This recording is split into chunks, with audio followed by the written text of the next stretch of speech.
आज बजट है और सरकार बड़े बड़े दावे जरूर करेगी, दम भरेगी, लेकिन विशुद्ध रूप से ये बजट जो है दिखाता है कि सरकार ने जमीनी हकीकत से मुंह मोड़ने की कोशिश करी है। पूरे बजट में कोई जिक्र नहीं है बेरोजगारी का, महंगाई का, गरीबी का और कुछ ही लोगों के हाथ में सारे संसाधन होने का। यह अलग बात है कि इस बजट ने सरकार का असली चाल चरित्र और चेहरा सामने लाके रख दिया है। जब बजट प्रस्तुत होता है अगले साल के लिए, तो इस वित्तीय वर्ष का जो असल में खर्च हुआ है, अनुमानित एक होता है और जो असल में खर्च हुआ है उसके बारे में भी असलियत बयां करता है। मोदी सरकार ने कृषि पर, प्रधानमंत्री किसान सम्मान निधि पर, शिक्षा पर, स्वास्थ्य पर, आदिवासियों पर, दलितों पर, मनरेगा पर लगातार पैसे में कटौती करी है। कृषि के लिए कहा था 83,000 करोड़ से ज्यादा खर्चा करेंगे, खर्चा किया मात्र 76,000 करोड़।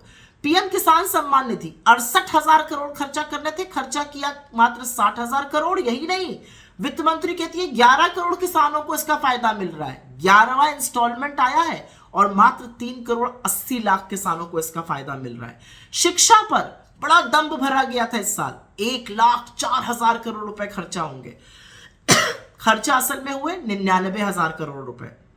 स्वास्थ्य पर 86,606 रुपए करोड़ रुपए खर्चा करने थे, खर्चा किए मात्र 77,351 करोड़। यही नहीं, आदिवासियों के डेवलपमेंट के लिए 4,111 करोड़ रुपए आवंटित किए गए थे, खर्चा कितने किए गए? 3,800 करोड़ रुपए। दलितों के लिए आवंटित किए गए थे 8,710 करोड़ रुपए और खर्चा कितने किए गए? 7,722 करोड़ रुपए। मनरेगा पर, जो कि एक अकेली, जिसको कहते हैं संजीवनी था ग्रामीण इलाकों में, सरकार ने 73,000 करोड़ रुपए रखे थे, खर्च करीब 90,000 करोड़ करने पड़े। लेकिन इस साल फिर से मनरेगा का बजट काटकर 60,000 करोड़ रुपए खर्च कर दिया गया है। तो इस सरकार की क्या प्राथमिकता है, यह सिर्फ सरकार ही समझा सकती है। लेकिन शिक्षा पर, स्वास्थ्य पर, ऐसी चीजों पर खर्चा कैसे नहीं किया जा सकता है।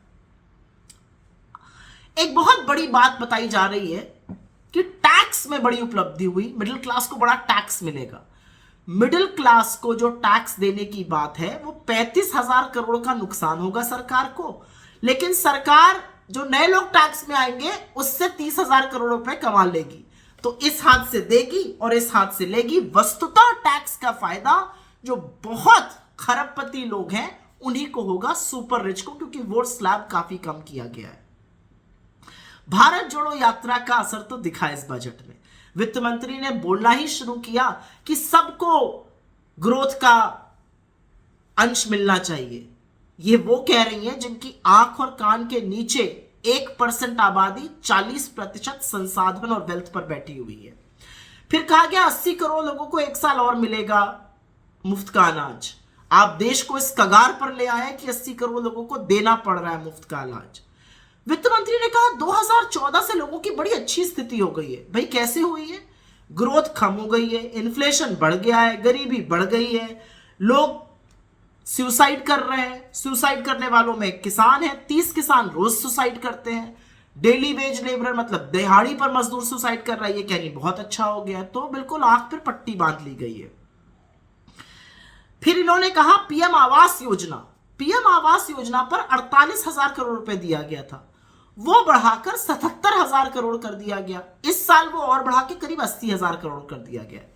मैं आपसे सवाल पूछना चाहती हूं, 42 लाख कम घर बने हैं, टारगेट से 42 लाख कम घर पीछे है, तो पैसा ज्यादा क्यों दिया जा रहा है? क्या इसलिए दिया जा रहा है क्योंकि खर्चा ज्यादा हो रहा है?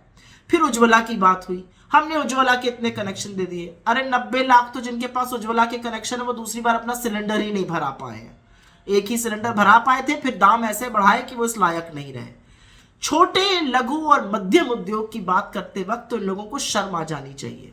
फिर से उनके लिए एक लोन मेला लगा दिया गया। छोटे, लघु, मध्यम उद्योगों को जरूरत है मदद की। सरकारी तौर पर लोन नहीं चाहिए उनको आपकी मदद चाहिए।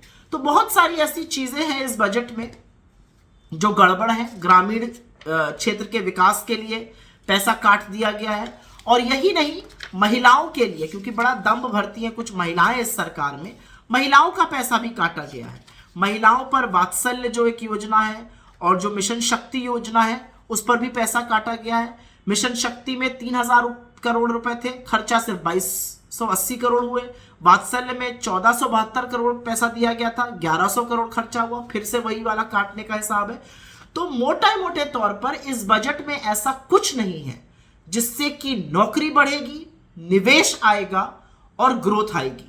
ये बजट विशुद्ध रूप से स्टॉक मार्केट वालों के लिए, खूब अमीर लोगों के लिए, ईवी इलेक्ट्रिक व्हीकल वालों के लिए, ग्रीन हाइड्रोजन एमिशंस, इसका बेरोजगारी पर, महंगाई पर, किसानों पर, मजदूरों पर क्या फायदा होगा, इतना हमें समझाने की कोशिश वित्त मंत्री जरूर करें। बिना उसके ये आधी अधूरी बातें हैं, ये खोखले दावे हैं, ये बड़े बड़ी डींगे भरते हैं, लेकिन वस्तुतः खर्चा उन आंकड़ों से बहुत कम करते हैं जरूरी चीजों पर।